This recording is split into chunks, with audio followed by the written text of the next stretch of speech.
বন্ধুরা দেখো আজকে দুপুরে মেনুতে হচ্ছে কি হবে বলে দাও। এটা ডায়েট খিচুড়ি। ডায়েট খিচুড়ি, তার জন্য এটা এখানে চানা খিচুড়ি না, চানা খিচুড়ি। ওকে, ছোলার ডাল। তো এটা কি করবে? এটা ভিজিয়ে রেখেছিলাম নাকি এটা?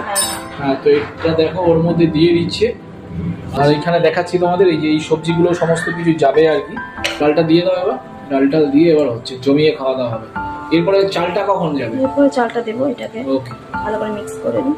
এখন এর মধ্যে দেখো সবজিগুলোও দিয়ে দেওয়া হচ্ছে। ফুলকপি, বিনস আর ক্যাপসিকাম। এই যে এখান থেকে দিয়ে এখানে দিয়ে দেওয়া হচ্ছে।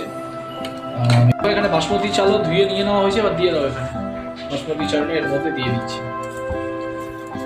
তোমরা দেখতেই পাচ্ছ কিরকম সুন্দর টেক্সচারটা এসছে। এবার জল দিয়ে দেওয়া হচ্ছে পরিমাণ মতো। দেখো এখানে ঢাকাটা দিয়ে দিচ্ছে। তো দেখতেই পাচ্ছ তোমরা এখানে সিটি পড়া চালু হয়ে গেছে। চানা খিচুড়ি অলরেডি তৈরি হয়ে গেছে। তো খাওয়ার সময় তোমাদেরকে রিভিউ দিচ্ছি।